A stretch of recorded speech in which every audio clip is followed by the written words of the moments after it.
of such great powers or beings, there may be conceivably a survival of a hugely remote period when consciousness was manifested perhaps in shapes and forms long since withdrawn from the tide of advancing humanity, forms of which poetry and legend alone have caught a flying memory and called them gods, monsters, mythical beings of all sorts and kinds. Algernon Blackwood. Part 1. The Horror in Clay. The most merciful things in the world, I think, is the inability of the human mind to correlate all its contents. We live on a placid island of ignorance in the midst of black seas of infinity, and it was not meant that we should voyage far. The sciences, each straining in its own direction, have hitherto harmed us little, but someday the piecing together of dissociated knowledge will open up such terrifying vistas of reality and of our frightful position therein that we shall either go mad from the revelation or flee from the deadly light into the peace and safety of a new dark age. Theosophists have guessed at the awesome grandeur of the cosmic cycle wherein our world and human race form transient incidents. They have hinted at strange survivals in terms which would freeze the blood, if not masked by a bland optimism. But it is not from them that there came the single glimpse of forbidden eons, which chills me when I think of it and maddens me when I dream of it. That glimpse, like all dead glimpses of truth, flashed out from an accidental piecing together of separated things, in this case an old newspaper item, and the notes of a dead professor. I hope that no one else will accomplish this piecing out. Certainly, if I live, I shall never knowingly supply a link in so hideous a chain. I think that the professor, too, intended to keep silent regarding the part he knew, and that he would have destroyed his notes had not sudden death seized him. My knowledge of the thing began in the winter of 1926 to 27, with the death of my grand-uncle George Gamble Angle, Professor Emeritus of Semitic Languages in Brown University, Providence, Rhode Island. Professor Angle was widely known as an authority on ancient inscriptions and had frequently been resorted to by the heads of prominent museums, so that his passing at the age of 92 may be recalled by many. Locally, interest was intensified by the obscurity of the cause of death. The professor had been stricken while returning from the Newport boat, falling suddenly, as witnesses said, after having been jostled by a nautical-looking Negro who had come from one of the queer dark courts on the precipitous hillside, which formed a shortcut from the waterfront to the deceased's home in Williams Street. Physicians were unable to find any visible disorder, but concluded after perplexed debate that some obscure lesion of the heart, induced by the brisk ascent of so steep a hill by so elderly a man, was responsible for the end. At the time I saw no reason to dissent from this dictum, but latterly I am inclined to wonder, and more than wonder.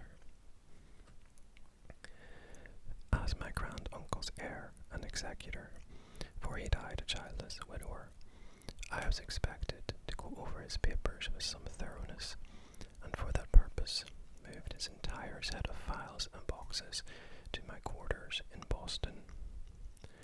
Much of the material which I correlated will be later published by the American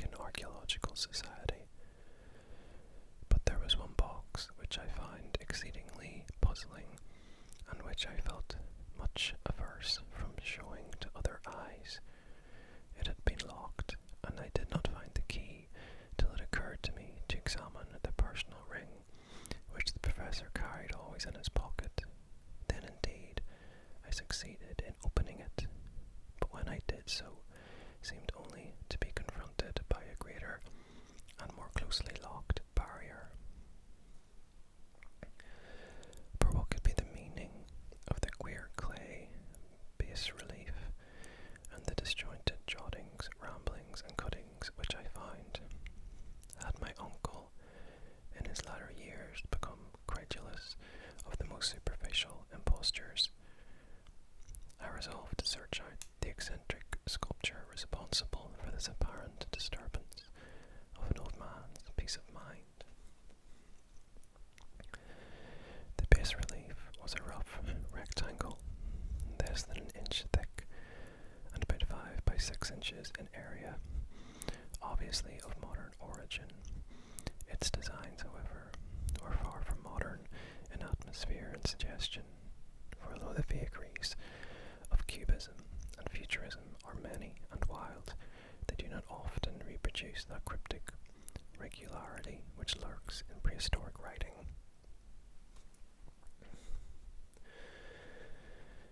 And writing of some kind, the bulk of these designs seemed certainly to be, though my memory, despite much familiarity with the papers and collections of my uncle, failed in any way to identify this particular species, or even to hint at its remotest affiliations. Above these apparent hieroglyphics was a figure of evidently pictorial intent, though its impressionistic execution forbade a very clear idea of its nature. It seemed to be a sort of monster, or symbol representing a monster, of a form which only a diseased fancy could conceive.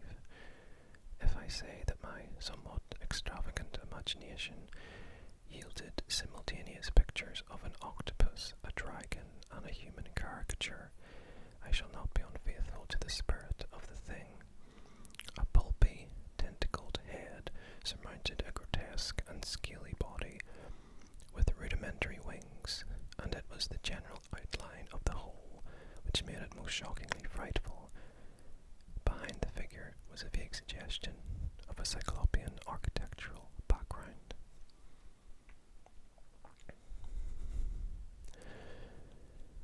The writing accompanying the oddity was, aside from a stack of press cuttings, in Professor Angle's most recent hand, and made no pretense to literary style.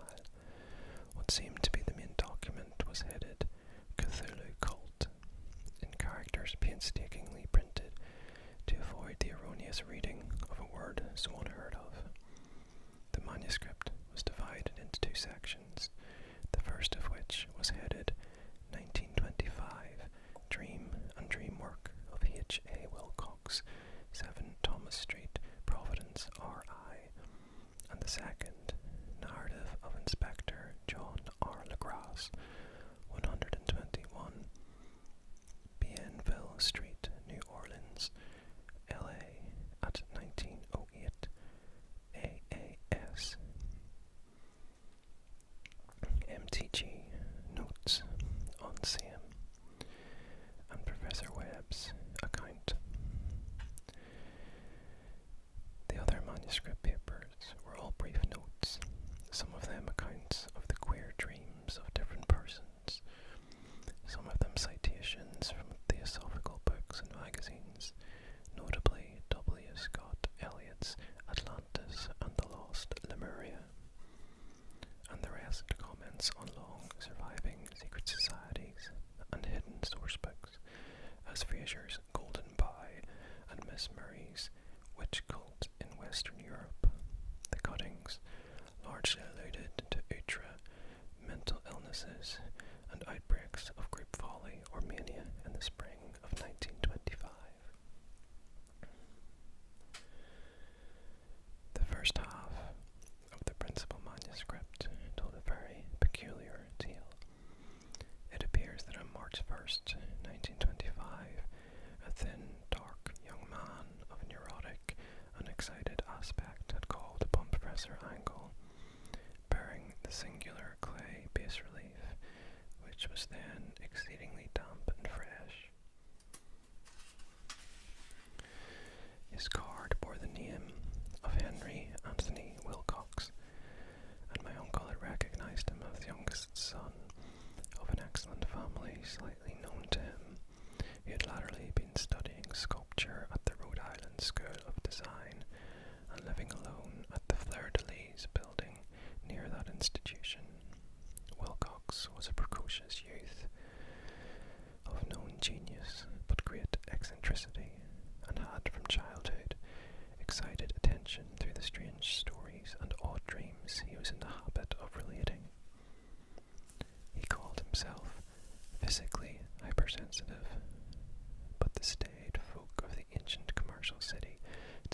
him as merely queer. Never mingling much with his kind, he had dropped gradually from social visibility and was now known only to a small group of aesthetes from other towns. Even the Providence Art Club, anxious to preserve its conservatism, had found him quite hopeless. On the occasion of the visit, around the professor's manuscript, the sculptor abruptly asked for the benefit of his host's archaeological knowledge in identifying the hieroglyphics on the bas-relief.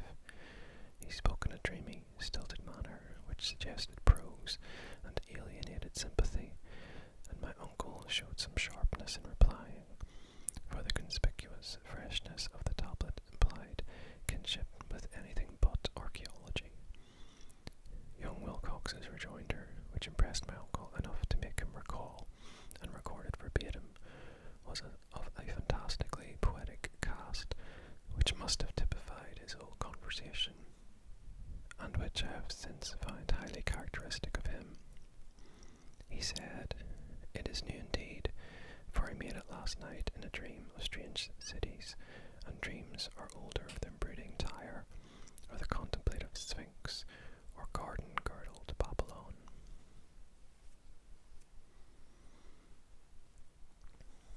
It was then that he began that rambling tale, which suddenly played upon a sleeping memory, and won the fevered interest of my uncle.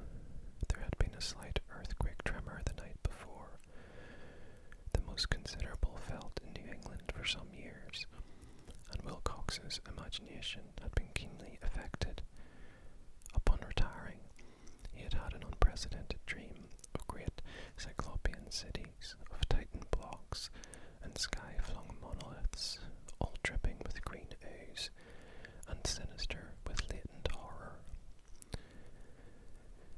Hieroglyphics had covered the walls and pillars, and from some undetermined point below had come a voice that was not a voice, a chaotic sensation which only fancy could transmute into sound, but which he attempted to render by the almost unpronounceable jumble of letters, Cthulhu, Ftagan. This verbal jumble was the key to the recollection which excited and disturbed Professor Angle.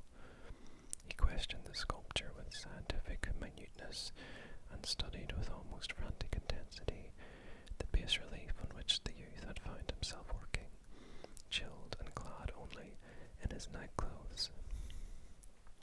When waking, had stolen bewilderingly over him.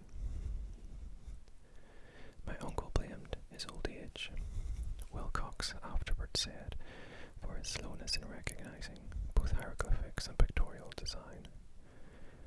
Many of his questions seemed highly out of place to his visitor, especially those which tried to connect the latter with strange cults or societies, and Wilcox could not understand the repeated promises of silence which he was offered in exchange for an admission of membership in some widespread mystical or paganly religious body. When Professor Angle became convinced that the sculpture was indeed ignorant of any cult or system of cryptic lore, he besieged his visitor with demand for future reports of dreams. This bore regular fruit, for after the first interview, their manuscript records daily calls of the young man, during which he related startling fragments of nocturnal imagery, whose burden was always some terrible cyclopean vista of dark and dripping stone, with a subterranean voice or intelligence shouting monotonously in enigmatic sense impacts. Uninscribable, save as gibberish. The two rounds most frequently repeated are those rendered by the letters Cthulhu and Relay. On March 23rd, the manuscript continues. Wilcox failed to appear, and inquiries at his quarters revealed that he had been sort of fever, and taken to the home of his family in Waterman Street. He had cried out in the night, arousing several other artists in the building, and had manifested since then only alternations of unconsciousness and delirium. My uncle at once telephoned the family, and from that time forward kept close watch of the case, calling often at the Sayre Street office of Dr. Toby, whom he learned to be in charge. The youth's febrile mind, apparently, was dwelling on some strange things, and the doctor shuddered now and then as he spoke of them. They included not only a repetition of what he had formerly dreamed, but touched wildly on a gigantic thing, miles high, which walked or lumbered about. He at no time fully described this object, but occasional frantic words, as repeated by Dr. Toby, convinced the professor that it must be identical with the nameless monstrosity he had sought to depict in his dream sculpture. Reference to this object, the doctor added, was invariably a prelude to the young man's subsidence into lethargy. His temperature, oddly enough, was not greatly above normal, but his whole condition was otherwise such as to suggest true fever rather than mental disorder. On April 2nd, at about 3 p.m., every trace of Wilcox's malady suddenly ceased. He sat upright in bed, astonished to find himself at home, and completely ignorant of what had happened in dream or reality since the night of March 22nd. Pronounced well by his physician, he returned to his quarters in 3 days. But to Professor Angle, he was of no further assistance. All traces of strange dreaming had vanished with his recovery, and my uncle kept no record of his night thoughts after a week of pointless and irrelevant accounts of thoroughly usual visions. Here the first part of the manuscript ended, but references to certain of the scattered notes gave me much material for thought, so much in fact that only the ingrained skepticism informing my philosophy can account for my continued distrust of the artist. The notes in question were those descriptive of the dreams of various persons covering the same period as that in which young Wilcox had had his strange visitations. My uncle, it seemed, had quickly instituted a prodigiously far-flung body of inquiries amongst nearly all the friends whom he could question without impertinence, asking for nightly reports of their dreams and the dates of any notable visions for some time past. The reception of his request seems to have been varied, but he must at the very least have received more responses than any ordinary man could have handled without a secretary. This original correspondence was not preserved, but his notes formed a thorough and really significant digest.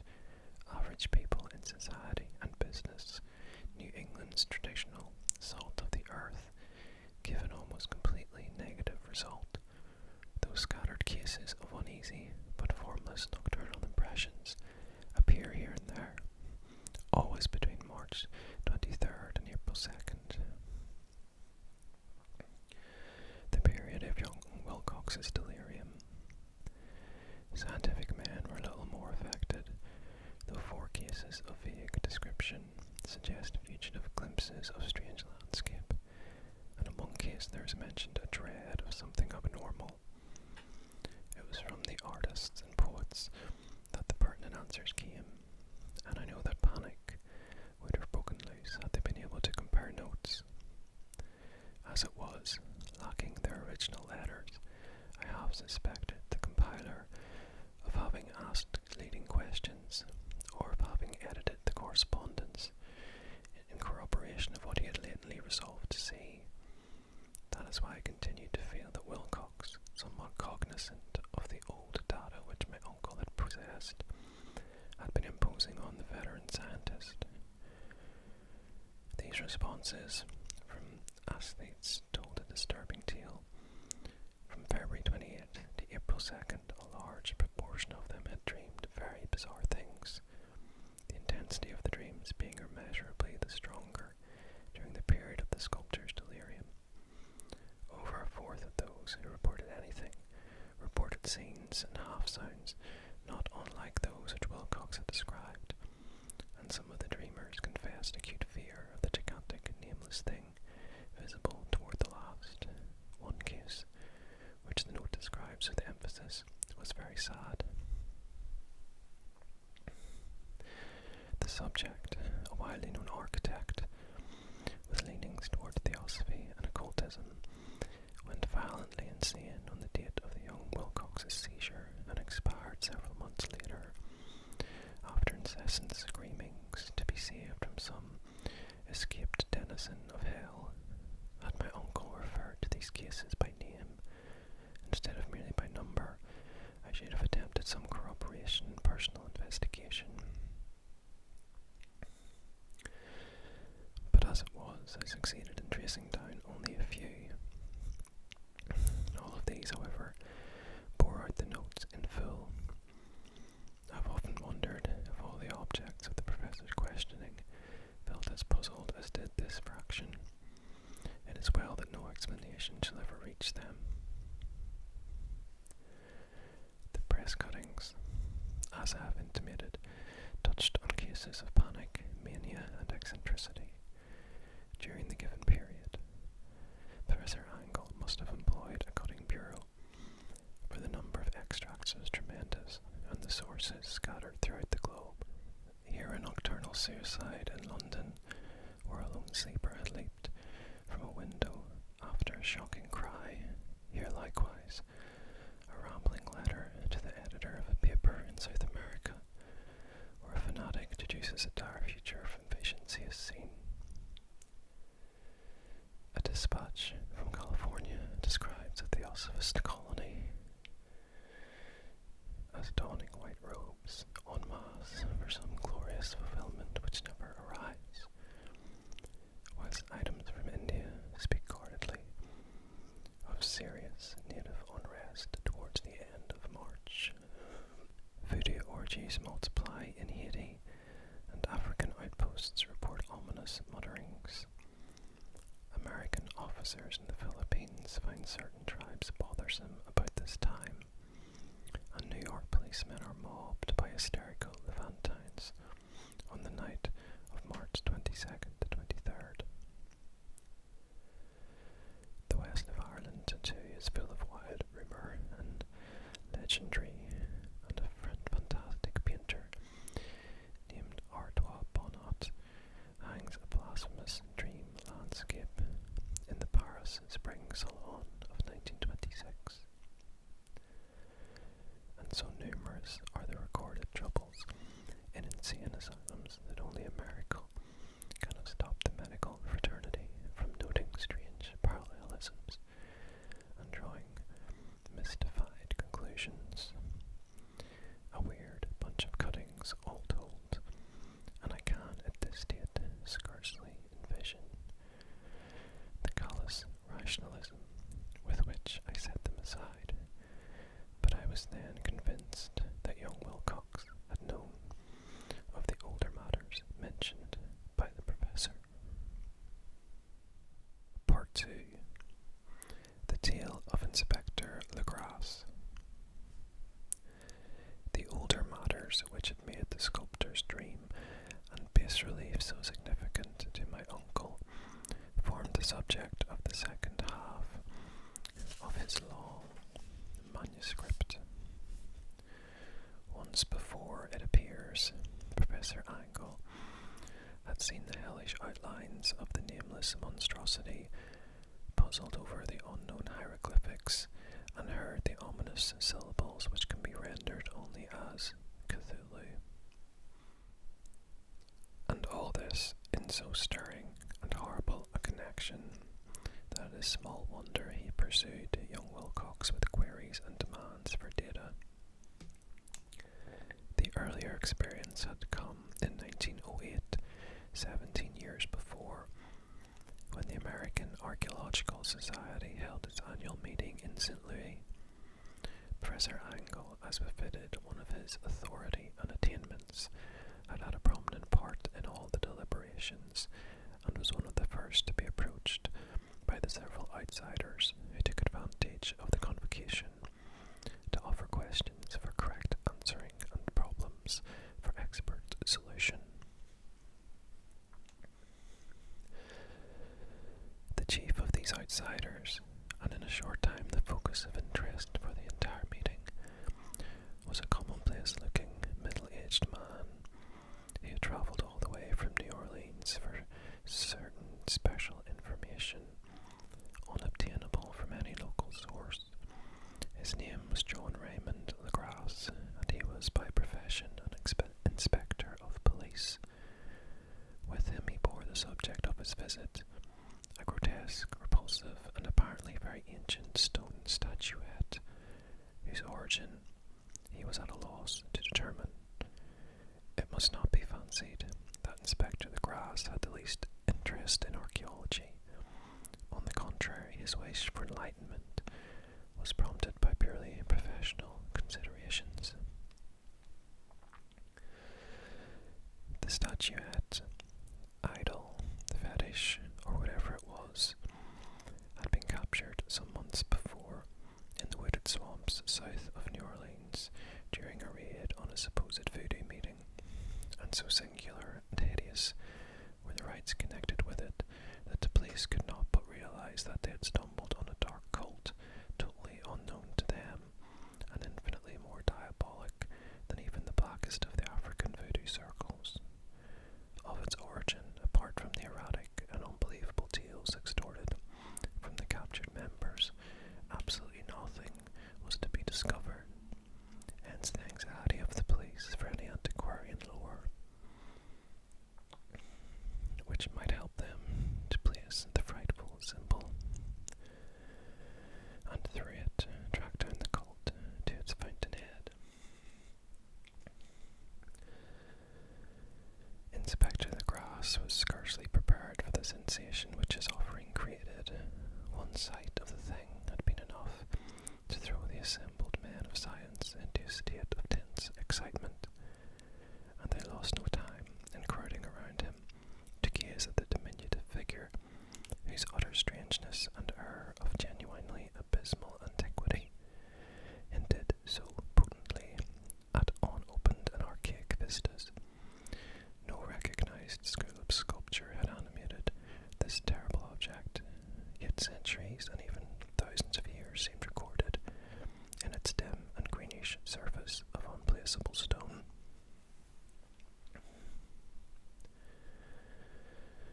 The figure, which was finally passed slowly from man to man for close and careful study, was between 7 and 8 inches in height and exquisitely artistic workmanship. It represented a monster of vaguely anthropoid outline, but with an octopus-like head, whose face was a mess of feelers, a scaly, rubbery-looking body, prodigious claws on hind and fore feet, and long, narrow wings behind. This thing, which seemed instinct with a fearsome and unnatural malignancy, was of a somewhat bloated corpulence and squatted evilly on a rectangular block or pedestal covered with undecipherable characters. The tips of the wings touched the black edge of the block. The seat occupied the centre, whilst the long, curved claws of the doubled-up, crouching hind legs gripped the front edge and extended a quarter of the way down toward the bottom of the pedestal. The cephalopod head was bent forward, so that the ends of the facial feelers brushed the backs of huge forepaws which clasped the croucher's elevated knees. The aspect of the whole was abnormally lifelike, and the more subtly fearful because its source was so totally unknown. Its vast, awesome, and incalculable age was unmistakable, yet not one link did it show with any known type of art civilization's youth, or indeed to any other time. Totally separate and apart, its very material was a mystery, for the soapy, greenish-black stone, with its golden or iridescent flecks and striations, resembled nothing familiar to geology or mineralogy. The characters along the base were equally baffling, and no member present, despite a representation of half the world's expert learning in this field, could form the least notion of even their remotest linguistic kinship. They, like the subject and material, belonged to something horribly remote and distinct from mankind as we know it, something frightfully suggestive of old and unhallowed cycles of life, in which our world and our conceptions have no part. And yet, as the members severally shook their heads, and confessed defeat at the inspector's problem, there was one man in that gathering who suspected a touch of bizarre familiarity in the monstrous shape and writing, and who presently told with some diffidence of the odd trifle he knew. This person was the late William Channing Webb, professor of anthropology in Princeton University, and an explorer of no slight note. Professor Webb had been engaged 48 years before in a tour of Greenland and Iceland in search of some runic inscriptions which he failed to unearth, and whilst high up on the west Greenland coast had encountered a singular tribe or cult of degenerate Eskimo whose religion, a curious form of devil worship, chilled him with its deliberate bloodthirstiness and repulsiveness. It was a faith of which other Eskimos knew little, and which they mentioned only with shudders, saying that it had come down from horribly ancient eons, before ever the world was made. Besides nameless rites and human sacrifices, there were certain queer hereditary rituals addressed to a supreme elder devil, or Tornasuk, and of this Professor Webb had taken a careful phonetic copy from an aged Angakok, or wizard priest, expressing the sounds in Roman letters as best he knew how. But just now, of prime significance, was the fetish which this cult had cherished, and around which they danced when the aurora leaped high over the ice cliffs.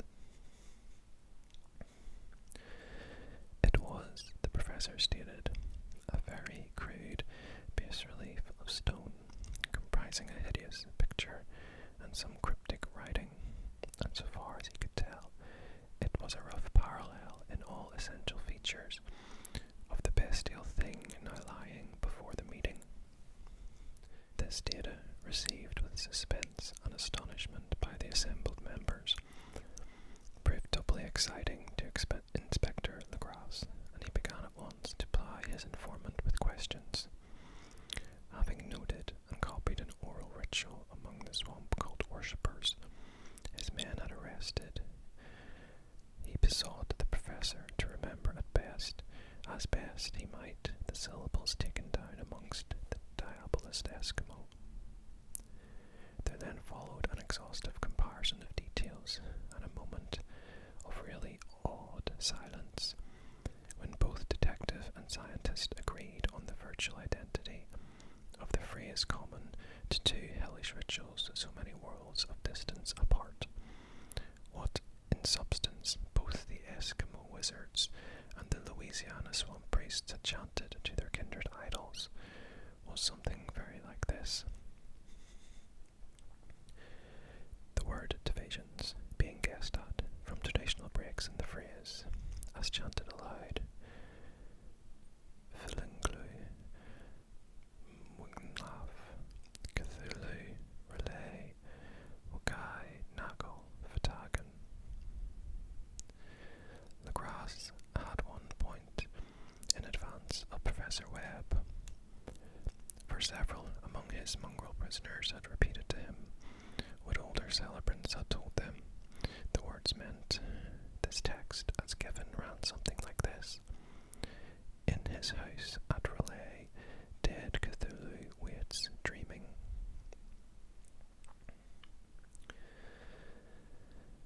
And now, in response to a general and urgent demand, Inspector the Grass related, as fully as possible, his experience with the swamp worshippers, telling a story to which I could see my uncle attached profound significance. It savoured of the wildest dreams of myth-makers and theosophist, and disclosed an astonishing degree of cosmic imagination among such half-castes and pariahs as might at least be least expected to possess it. On November 1st, 1907, there had come to the New Orleans police a frantic summons from the swamp and lagoon country to the south. The squatters there, mostly primitive but good-natured descendants of Lafitte's men, were in the grip of stark terror from an unknown thing which had stolen upon them in the night. It was voodoo, apparently, but voodoo of a more terrible sort than they had ever known, and some of their women and children had disappeared since the malevolent tom-tom had begun its incessant beating far within the black haunted woods where no dweller ventured. There were insane shouts and harrowing screams, soul-chilling chants, and dancing devil flames, and the frightened messenger added, the people could stand it no more. So a body of 20 police, filling 2 carriages and an automobile, had set out in the late afternoon, with the shivering squatter as a guide. At the end of the passable road they alighted, and for miles splashed on in silence through the terrible cypress woods where day never came. Ugly roots and malignant hanging nooses of Spanish moss beset them, and now and then a pile of dank stones or fragment of a rotting wall intensified by its hint of morbid habitation, a depression which every malformed tree and every fungus islet combined to create. At length the squatter settlement, a miserable huddle of huts, hove in sight, and mysterious and hysterical dwellers ran out to cluster around the group of bobbing lanterns. The muffled beat of tom-toms was now faintly audible far, far ahead, and a curdling shriek came at infrequent intervals when the wind shifted. A reddish glare, too, seemed to filter through the pale undergrowth beyond endless avenues of forest night. Reluctant even to be left alone again, each one of the cowed squatters refused point-blank to advance another inch towards the scene of unholy worship. So Inspector the Grass and his 19 colleagues plunged on unguided into black arcades of horror that none of them had ever trod before.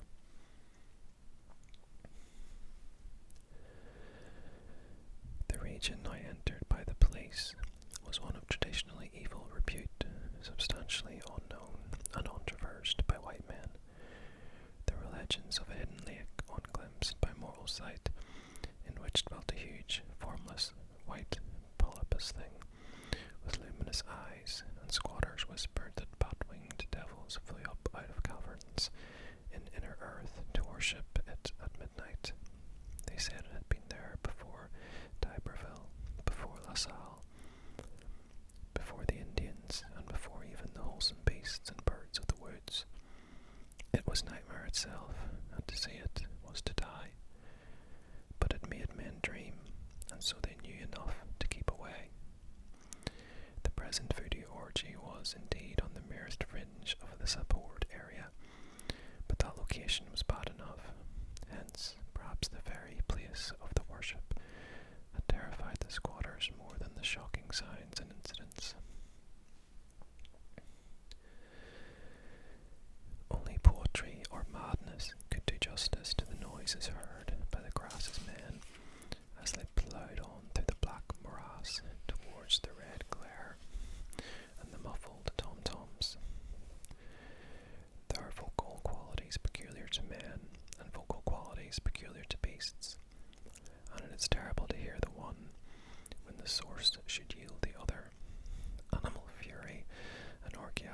license had whipped themselves to demonic heights by howls and squawking ecstasies that tore and reverberated through those nighted woods like pestilential tempests from the gulfs of hell. Now and then, the less organized ululation would cease, and from what seemed a well-drilled chorus of hoarse voices would rise and sing-song chant that hideous phrase or ritual. Viniglu, Migloanaf, Cthulhu, Relay, Wagai, Nagal, Fatagan.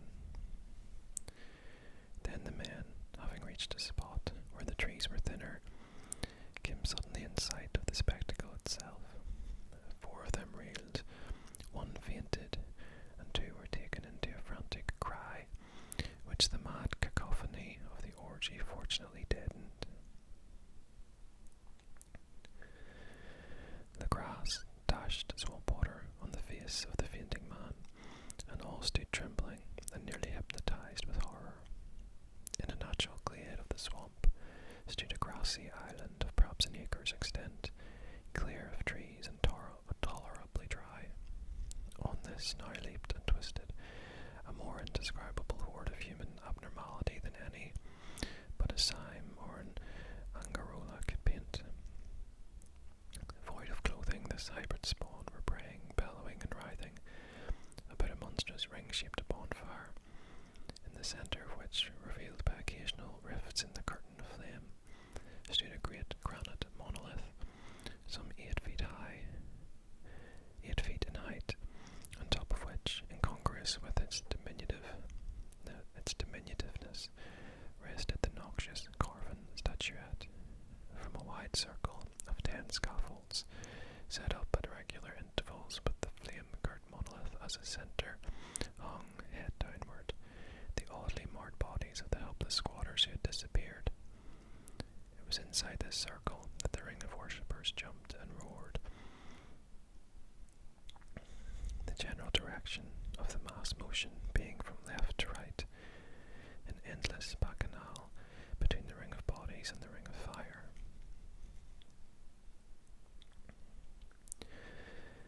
It may have been only imagination, and it may have been only echoes, which induced one of the men, an excitable Spaniard, to fancy he heard antiphonal responses to the ritual from some far and unillumined spot deeper within the wood of ancient legendary of horror and horror. This man, Joseph D. Galvez, I later met and questioned, and he proved distractingly imaginative.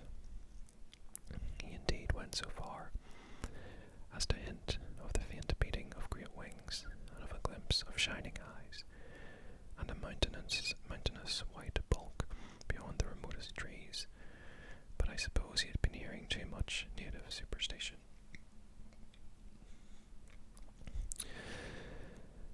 Actually, the horrified pause of the men was of comparatively brief duration.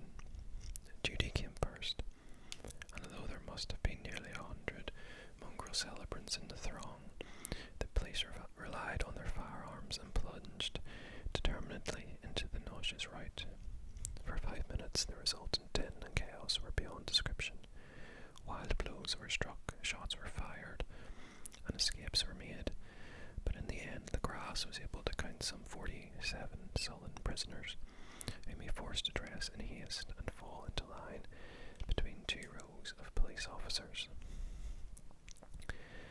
5 of the worshippers lay dead, and 2 severely wounded ones were carried away on improvised stretchers by their fellow prisoners.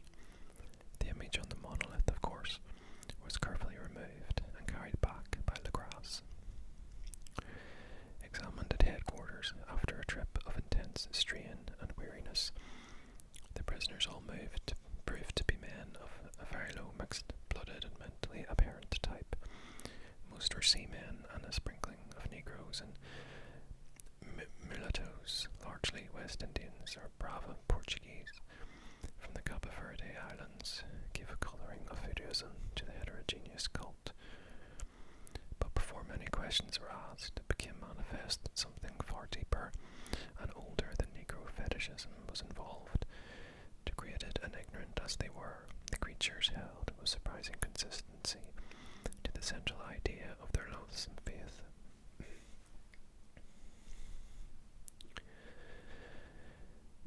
worshipped, so they said, the great old ones, who lived ages before there were any men, and who came to the young world out of the sky. Those old ones were gone now, inside the earth and under the sea, but their dead bodies had told their secrets in dreams to the first men, who formed a cult which had never died. This was that cult, and the prisoners said it had always existed and always would exist, hidden in distant wastes and dark places all over the world, until the time when the great priest Cthulhu, from his dark house in the mighty city of Relay under the waters, should rise and bring the earth again beneath his sway. Someday he would call when the stars were ready, and the secret cult would always be waiting to liberate him. Meanwhile, no more must be told. There was a secret which even torture could not extract. Mankind was not absolutely alone among the conscious things of earth, for shapes came out of the dark to visit the faithful few. But these were not the great old ones. No man had ever seen the old ones. The carven idol was great Cthulhu, but none might say whether or not the others were precisely like him. No one could read the old writing now, but things were told by word of mouth. The chanted ritual was not the secret. That was never spoken aloud, only whispered. The chant merely meant only this: in his house at Relay, dead Cthulhu waits, dreaming.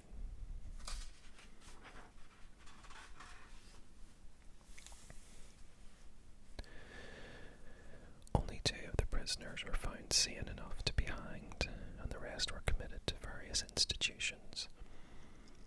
All denied a part in the ritual murders, and averred that the killing had been done by black-winged ones, which had come to them from their immemorial meeting place in the haunted wood. But of those mysterious allies, no coherent account could ever be gained. What the police did extract came mainly from an immensely aged mestizo named Castro, who claimed to have sailed to strange ports and talked with undying leaders of the cult in the mountains of China. Old Castro remembered bits of hideous legend that peeled the speculations of theosophists and made man and the world seem recent and transient indeed. There had been eons when other things ruled on the earth, and they had great cities. Remains of them, he said, the deathless Chinamen had told him, were still to be found as cyclopean stones on islands in the Pacific. They all died, vast epochs of time before men came. But there were arts which could revive them, when the stars had come around again to the right positions in the cycle of eternity.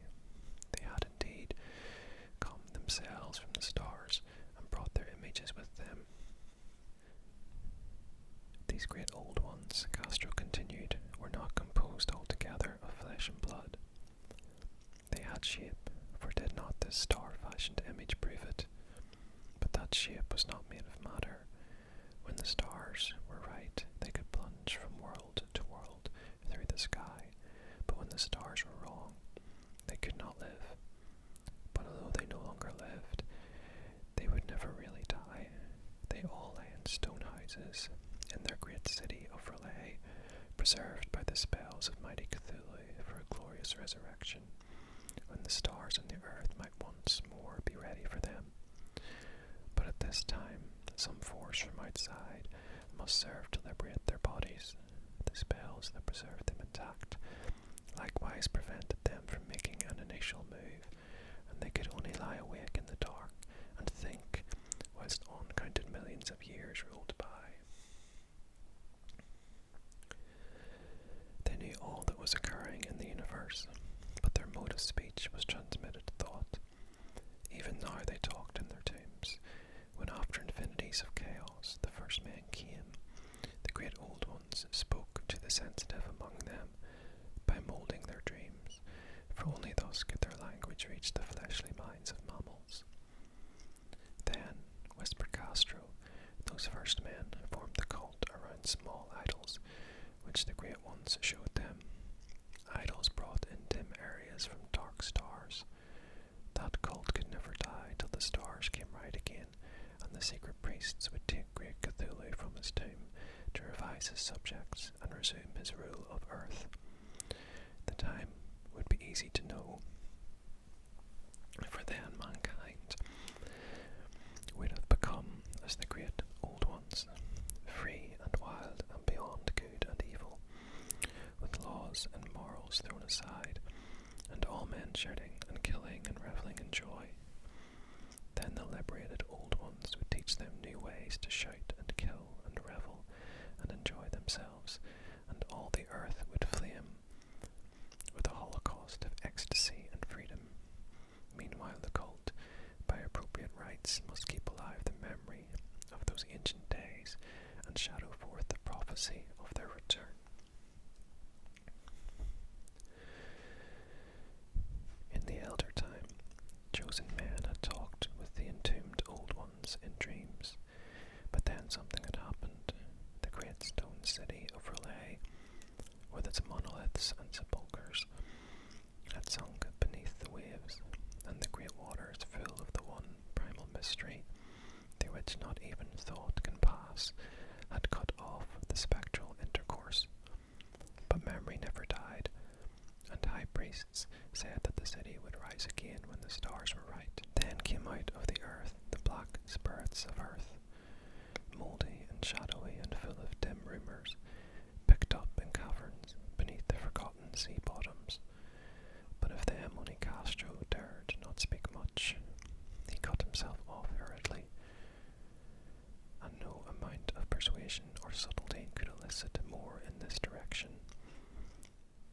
The size of the old ones, too, he curiously declined to mention.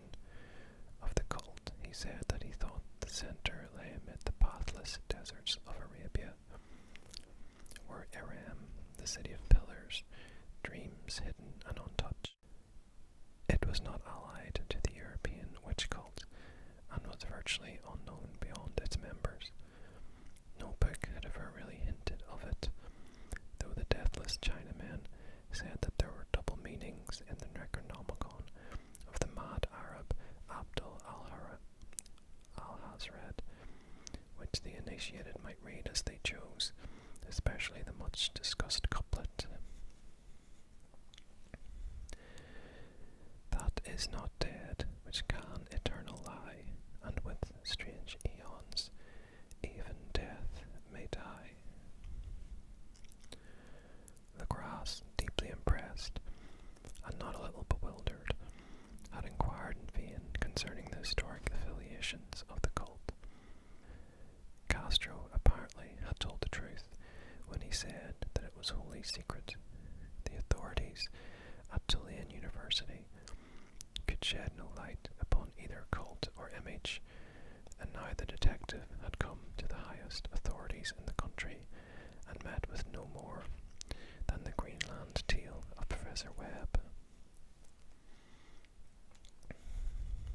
The feverish interest aroused at the meeting by Legras's tale, corroborated as it was by the statuette, is echoed in the subsequent correspondence of those who attended, although scant mention occurs in the formal publications of the Society. Caution is the first care of those accustomed to face occasional charlatanry and imposture. Legras for some time lent the image to Professor Webb, but at the latter's death it was returned to him, and remains in his possession, where I viewed it not long ago. It is truly a terrible thing, and unmistakably akin to the dream sculpture of young Wilcox.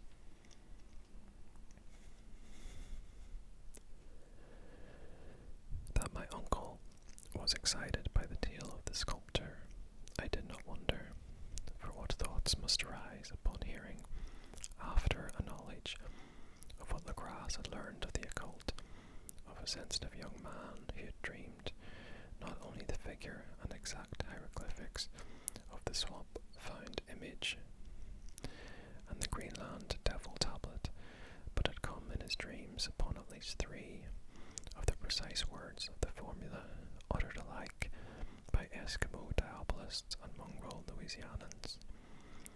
Professor Angle's instant start on an investigation of the utmost thoroughness was eminently natural, though privately I suspected young Wilcox of having heard of the cult in some indirect way, and of having invented a series of dreams to heighten and continue the mystery at my uncle's expense.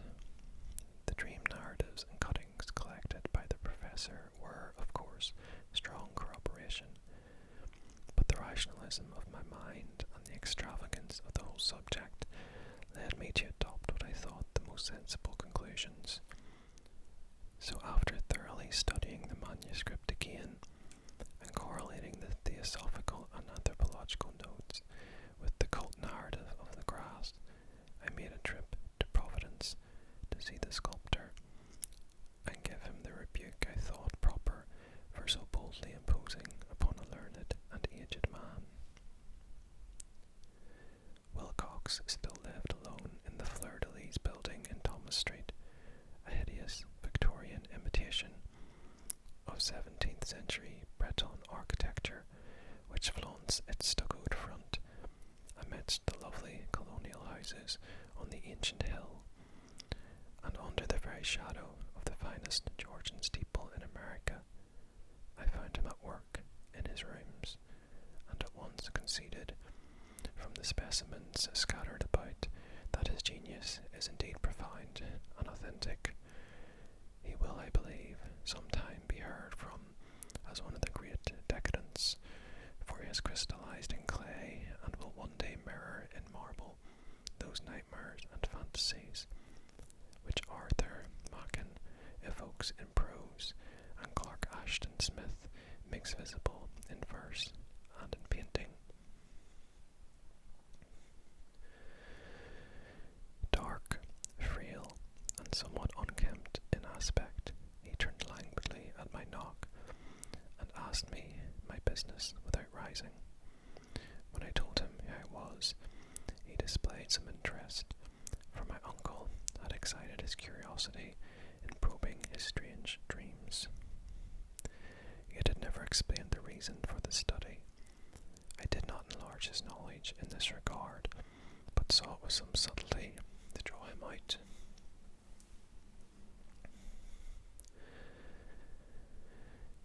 In a short time, I became convinced of his absolute sincerity, for he spoke of the dreams in a manner none could mistake.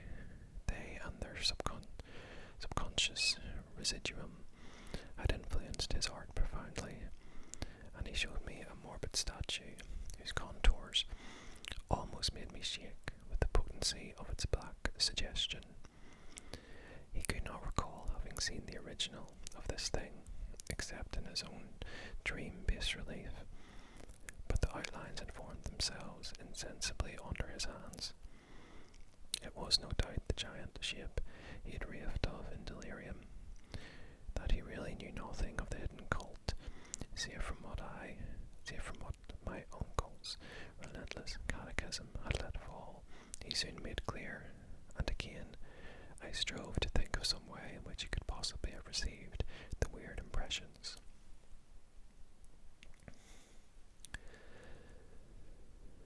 He talked of his dreams in a strangely poetic fashion, making me see with terrible vividness the damp cyclopean city of slimy green stone, whose geometry, he oddly said, was all wrong.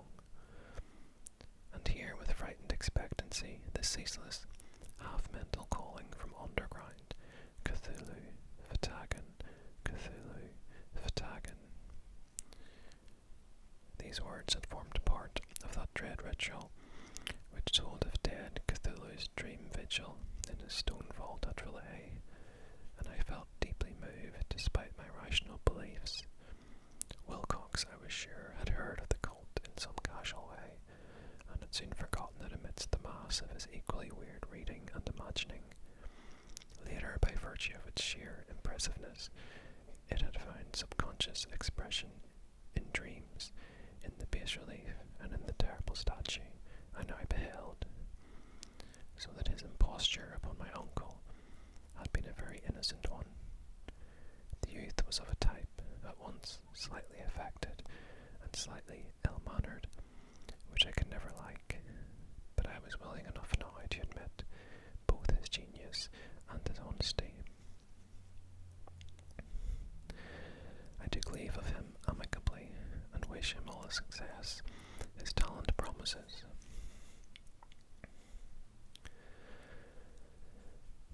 The matter of the cult still remained to fascinate me, and at times I had visions of personal fame from researching into its origin and connections. I visited New Orleans, talked with LaGrasse and others of that old-time raiding party, saw their frightful image, and even questioned such of the mongrel prisoners as still survived. Old Castro, unfortunately, had been dead for some years. What I now heard so graphically at first hand, though it was really no more than a detailed confirmation of what my uncle had written, excited me afresh, for I felt sure that I was on the track of a very real, very secret, and very ancient religion whose discovery would make me an anthropologist of note. My attitude was still one of absolute materialism, as I wish it still were, and I discounted with almost inexplicable perversity the coincidence of the dream notes and odd cuttings collected by Professor Angle.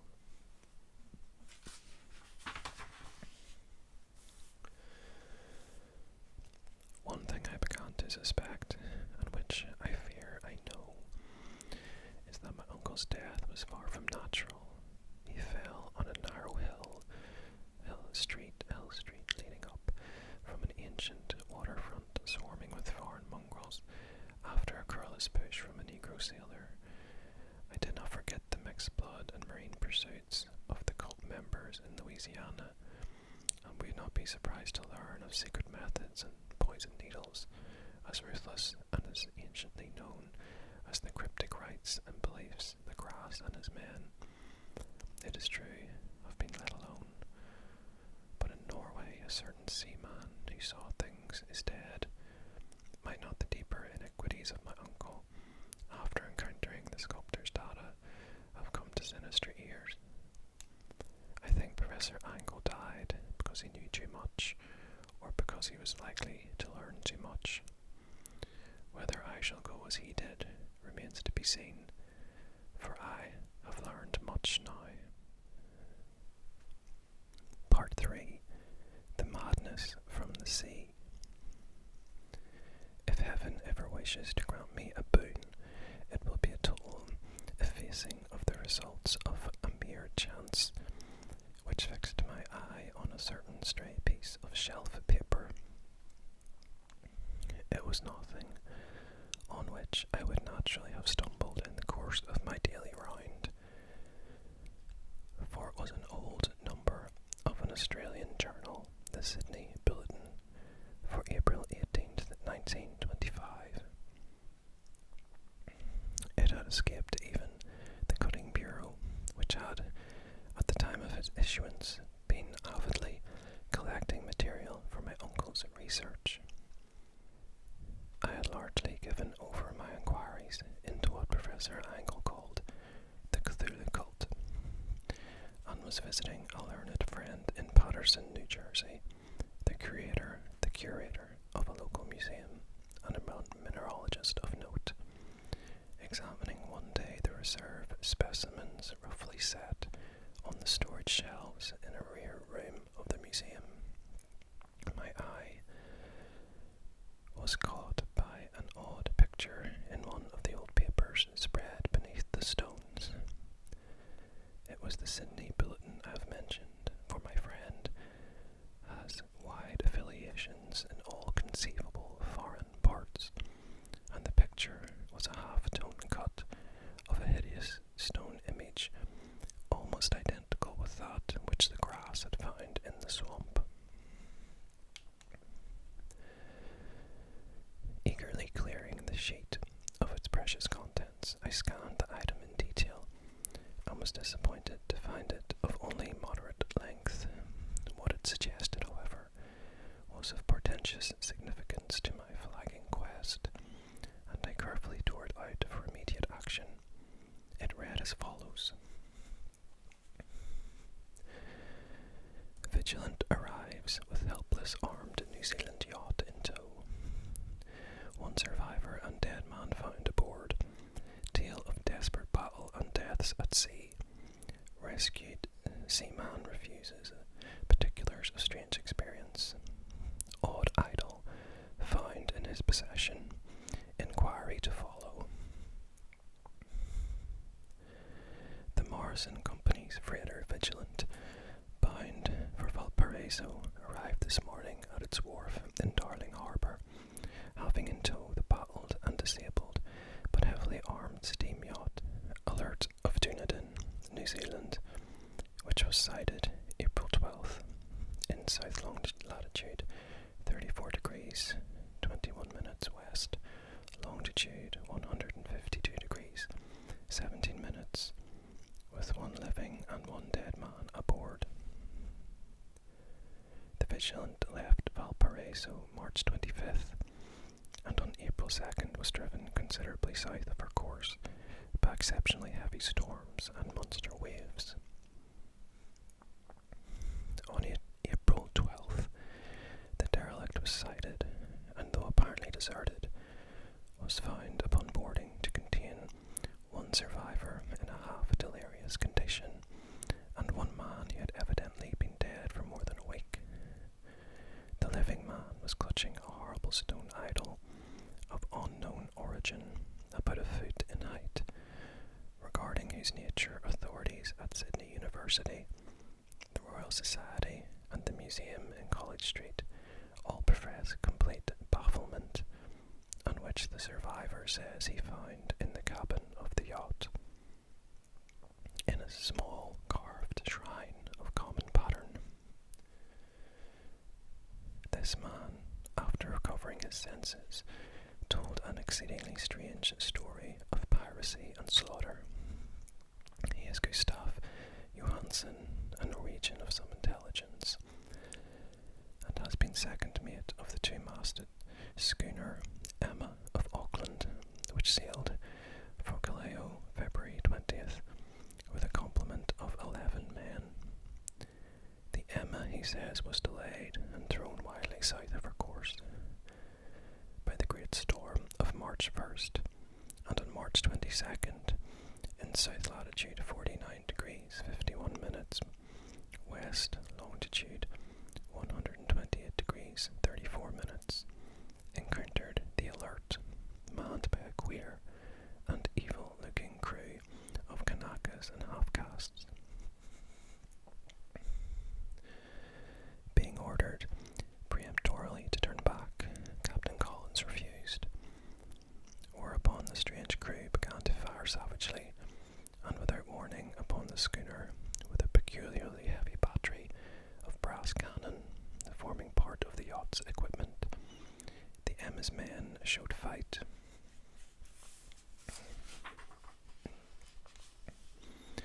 Says the survivor, and though the schooner began to sink from shots beneath the waterline, they managed to heave alongside their enemy and board her. Grappling with the savage crew on the yacht's deck and being forced to kill them all, the number being slightly superior because of their particularly abhorrent and desperate, though rather clumsy, mode of fighting. 3 of the Emma's men, including Captain Collins and First Mate Green, were killed, and the remaining 8, under Second Mate Johansen, proceeded to navigate the captured yacht, going ahead in their original direction, to see if any reason for their ordering back had existed. The next day, it appears, they raised and landed on a small island, although none is known to exist in that part of the ocean, and 6 of the men somehow died ashore. Although Johansen is queerly reticent about this part of the story and speaks only of their falling into a rock chasm. Later, it seems, he and one companion boarded the yacht and tried to manage her, but were beaten about by the storm of April 2nd. From that time till his rescue on the 12th, the man remembers remembers little, and he does not even recall when William Bryden, his companion, died. Bryden's death reveals no apparent cause, and was probably due to excitement or exposure. Cable advices from Dunedin report that the Alert was well known there as an island trader and bore an evil reputation along the waterfront. It was owned by a curious group of half-castes whose frequent meetings and night trips to the woods attracted no little curiosity, and it had set sail in great haste just after the storm and earth tremors of March 1st. Our Auckland correspondent gives the Emma and her crew an excellent reputation, and Johansen is described as a sober and worthy man. The Admiralty will institute an inquiry on the whole matter beginning tomorrow, at which every effort will be made to induce Johansen to speak more freely than he has done hitherto. This was all together with the picture of the hellish image, but what a train of ideas had started in my mind. Here were new treasuries of data on the Cthulhu cult, and evidence that it had strange interests at sea as well as on land. What motive prompted the hybrid crew to order back the Emma as they sailed about with their hideous idol? What was the unknown land on which 6 of the Emma's crew had died, and about which the mate Johansen was so secretive? What had the Vice Admiralty's investigation brought out, and what was known of the noxious cult in Dunedin? And most marvellous of all, what deep and more than natural linkage of dates was this which gave a malign and now undeniable significance to the various turns of events so carefully noted by my uncle. March 1st, or February 28th, according to the international dateline. The earthquake and storm had come.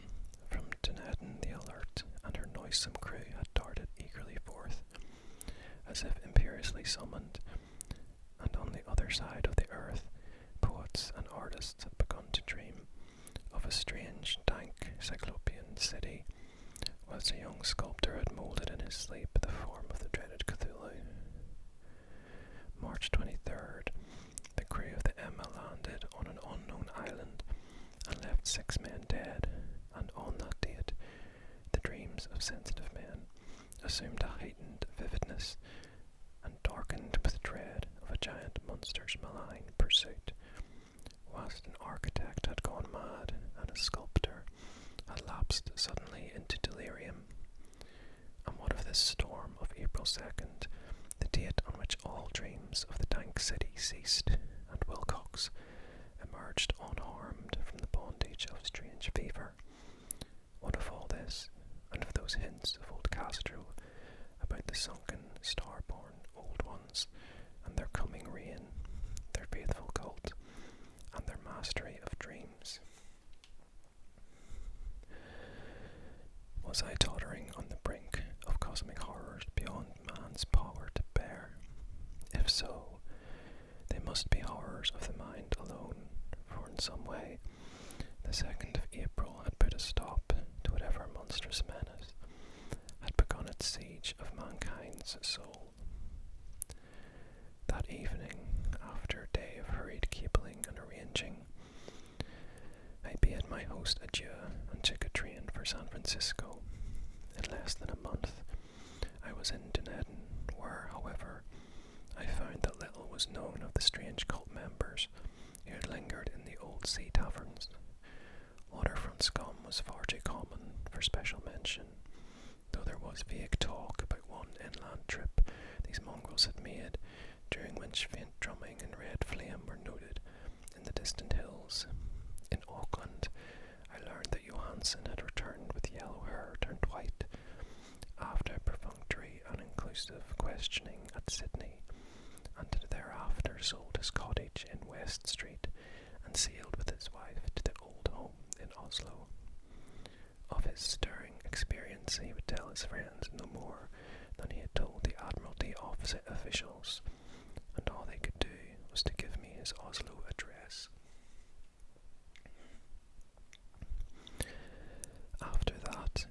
to Sydney and talked profitlessly with seamen and members of the Vice Admiralty Court.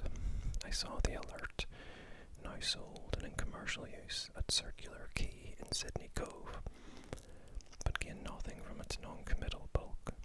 The crouching image, with its cuttlefish head, dragon body, scaly wings and hieroglyphed pedestal, was preserved in the museum at Hyde Park, and I studied it long and well, finding it a thing of balefully exquisite workmanship. And with the same utter mystery, terrible antiquity, and unearthly strangeness of material, which I had noted in the Grass's smaller specimen. Geologists, the curator told me, had found it a monstrous puzzle, for they vowed that the world held no rock like it. Then I thought with a shudder of what old Castro had told the Grass about the primal great ones. They had come from the stars, and had brought their images with them. Shaken with such a mental revolution as I have never before known, I now resolved to visit Mate Johansen in Oslo. Sailing for London, I re-embarked at once for the Norwegian capital, and one autumn day landed at the trim wharves in the shadow of the Egeberg. Johansen's address, I discovered, lay in the old town of King Harald Harada, which kept alive the name of Oslo during all the centuries that the greater city masqueraded as Christiana. I made the brief trip by taxicab and knocked with palpitant heart at the door of a neat and ancient building with a plastered front. A sad-faced woman in black answered my summons, and I was stung with disappointment when she told me in halting English that Gustav Johansen was no more. He had not survived his return, said his wife, for the doings at sea in 1925 had broken him.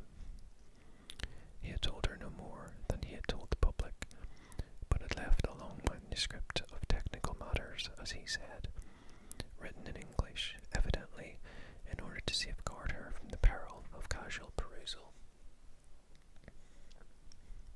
During a walk through a narrow lane near the Gothenburg dock, a bundle of papers, falling from an attic window, had knocked him down.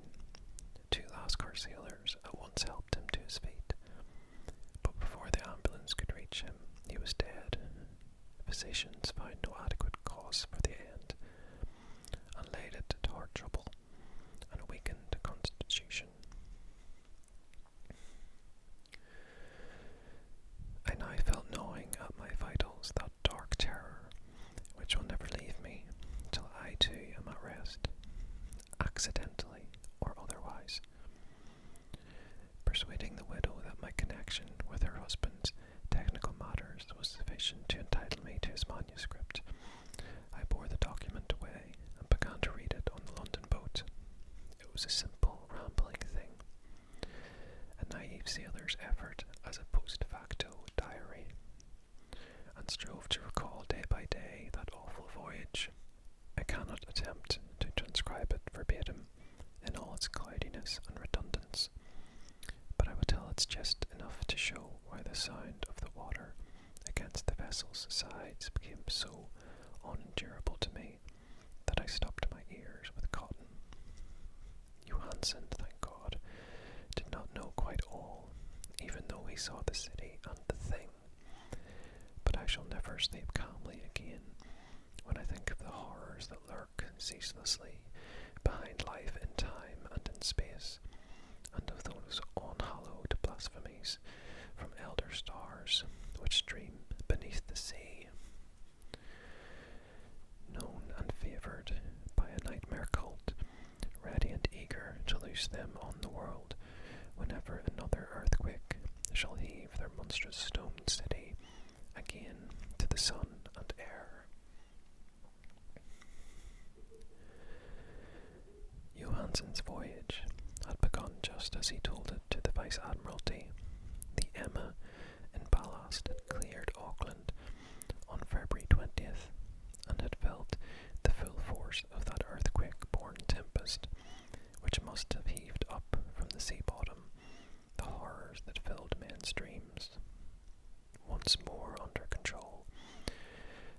was making good progress when held up by the alert on March 22nd, and I could feel the mate's regret as he wrote of her bombardment and sinking, of the swarthy cult fiends on the alert. He speaks with significant horror.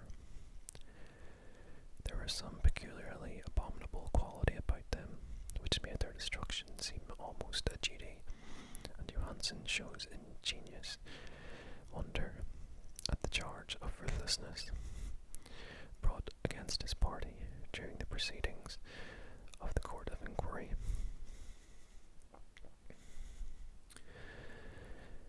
Then, driven ahead by curiosity in their captured yacht under Johansen's command, the men sight a great stone pillar sticking out of the sea, and in south latitude 47 degrees 9 minutes, and west longitude 126 degrees 43 minutes, come upon a coastline of mingled mud, ooze, and weedy cyclopean masonry, which can be nothing less than the tangible substance of Earth's supreme terror, the nightmare corpse city of Relaya, that was built in measureless aeons behind history by the vast, loathsome shapes that seeped down from the dark stars. There lay great Cthulhu and his hordes, hidden in green, slimy vaults and sending out at last, after cycles incalculable, the thoughts that spread fear to the dreams of the sensitive, and called imperiously to the faithful to come on a pilgrimage of liberation and restoration. All this Johansen did not suspect, but God knows he soon saw enough. I suppose that only a single mountain top, the hideous monolith-crowned citadel, whereon great Cthulhu was buried, actually emerged from the waters. When I think of the extent of all that may be brooding down there, I almost wish to kill myself forthwith. Johansen and his men were awed by the cosmic majesty of this dripping Babylon of elder demons, and must have guessed without guidance that it was nothing of this or any sane planet. Awe at the unbelievable size of the greenish stone blocks, at the dizzying height of the great carven monolith, and at the stupefying identity of the colossal statues and bas-reliefs, with the queer image found in the shrine on the alert, is poignantly visible in every line of the mate's frightened description. Without knowing what futurism is like, Johansen achieved something very close to it when he spoke of the city, for instead of describing any definite structure or building, he dwells only on broad impressions of vast angles and stone surfaces. Surfaces too great to belong to anything right or proper for this earth, and impious with horrible images and hieroglyphs. I mention his talk about angles because it suggests something Wilcox had told me of his awful dreams. He had said that the geometry of the dream place he saw was abnormal, non-Euclidean, and loathsomely redolent of spheres and dimensions apart from ours. Now an unlettered seaman felt the same thing whilst gazing at the terrible reality. Johansen and his men landed at a sloping mud bank on this monstrous acropolis, and clambered slipperily up over Titan oozy blocks, which could have been no mortal staircase. The very sun of heaven seemed distorted when viewed through the polarizing miasma welling out from the sea-soaked perversion, and twisted menace and suspense lurked leeringly in those crazily elusive angles of carven rock, where a second glance showed concavity after the first showed convexity. Something very like fright had come over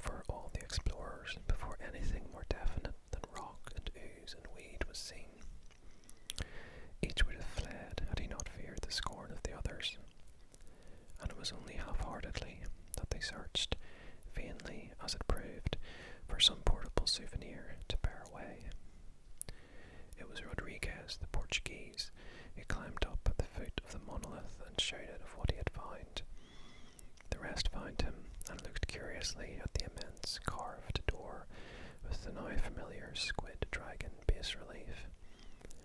It was, Johansen said, like a great barn door, and they all felt that it was a door because of the ornate lintel, threshold, and jambs around it, though they could not decide whether it lay flat, like a trapdoor, or slantwise like an outside cellar door.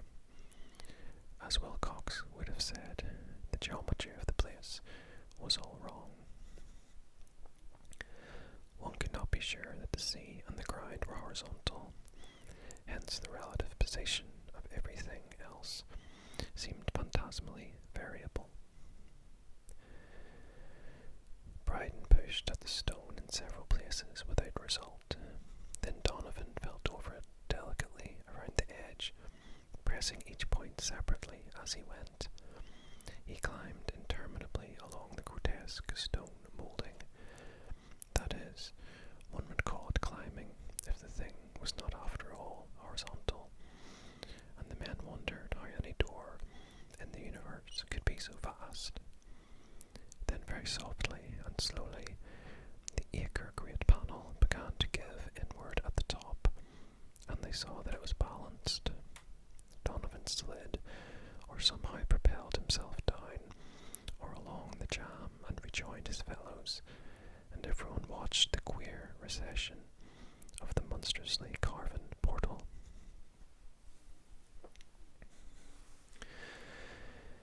In this fantasy of prismatic distortion, it moved anomalously in a diagonal way, so that all the rules of matter and perspective seemed upset. The aperture was black, with a darkness almost material. That tenebrousness was indeed a positive quality, for it obscured such parts of the inner walls as ought to have been revealed, and actually burst forth like smoke from its eon-long imprisonment, visibly darkening the sun as it slunk away into the shrunken and gibbous sky on flapping membranous wings. The odour arising from the newly opened depths was intolerable, and at length the quick-eared Hawkins thought he heard a nasty, sloping sound down there. Everyone listened, and everyone was listening still, when it lumbered slobberingly into sight, and gropingly squeezed its gelatinous green immensity through the black doorway into the tainted outside air of that poison city of madness. Poor Johansen's handwriting almost gave out when he wrote of this. Of the 6 men who never reached the ship, he thinks 2 perished of pure fright in that accursed instant. The thing cannot be described. There is no language for such abysms of shrieking and immemorial lunacy, such eldritch contradictions of all matter, force, and cosmic order. A mountain walked or stumbled. God, what wonder that across the earth a great architect went mad, and poor Wilcox raved with fever in that telepathic instant. The thing of the idols, the green, sticky spawn of the stars, had awaked to claim his own. The stars were right again, and what an age-old cult had failed to do by design, a band of innocent sailors had done by accident. After vigintillions of years, great Cthulhu was loose again, and ravening for delight. 3 men were swept up by the flabby claws before anybody turned. God rest them, if there be any rest in the universe. They were Donovan, Guerrera, and Angstrom. Parker slipped as the other 3 were plunging frenziedly over endless vistas Johansen swears he was swallowed up by an angle of masonry which shouldn't have been there, an angle which was acute, but behaved as if it were obtuse. So only Bryden and Johansen reached the boat and pulled desperately for the Alert as the mountainous monstrosity flopped down the slimy stones and hesitated, floundering at the edge of the water. Steam had not been suffered to go down entirely, despite the departure of all hands for the shore, and it was the work of only a few moments of feverish rushing up and down between wheel and engines to get the Alert under way.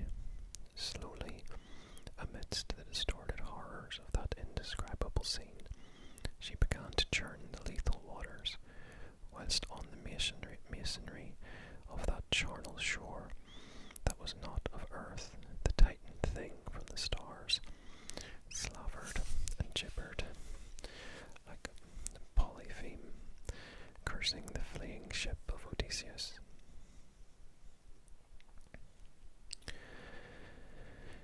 Then bolder than the storied Cyclops, great Cthulhu slid greasily into the water and began to pursue with vast wave-rising strokes of cosmic potency. Bryden looked back and went mad, laughing shrilly as he kept on laughing at intervals till death found him. One night in the cabin, whilst Johansen was wandering deliriously. But Johansen had not given out yet, knowing that the thing could surely overtake the Alert until steam was fully up. He resolved on a desperate chance, and setting the engine for full speed, ran lightning-like on deck and reversed the wheel. There was a mighty eddying and foaming in the noisome brine, and as the steam mounted higher and higher, the brave Norwegian drove his vessel head-on against the pursuing jelly, which rose above the unclean froth like the stern of a demon galleon. The awful squid head, with writhing feelers, came nearly up to the bowsprit of the sturdy yacht, but Johansen drove on relentlessly. There was a bursting, as of an exploding bladder, a slushy nastiness, as of a cloven sunfish, a stench as of 1,000 opened graves, and a sound that the chronicler would not put on paper. For an instant, the ship was befouled by an acrid and blinding green cloud, and then there was only a venomous seething astern. Whirr, God in heaven! The scattered plasticity of that nameless sky spawn was nebulously recombining in its hateful original form, while its distance widened every second as the Alert gained impetus from its mounting steam. That was all. After that, Johansen only brooded over the idol in the cabin and attended to a few matters of food for himself and the laughing maniac by his side. He did not try to navigate after the first bold flight, for the reaction had taken something out of his soul. Then came the storm of April 2nd, and a gathering of the clouds about his consciousness. There is a sense of spectral whirling through liquid gulfs of infinity, of dizzying rides through reeling universes on a comet's tail, and of hysterical plunges from the pit to the moon, and from the moon back again to the pit, all livened by a cachinnating chorus of the distorted, hilarious elder gods, and the green, bat-winged, mocking imps of Tartarus. Out of that dream came rescue, the vigilant, the Vice-Admiralty Court, the streets of Dunedin, and the long voyage back home to the old house by the Egeberg. He could not tell. They would think him mad,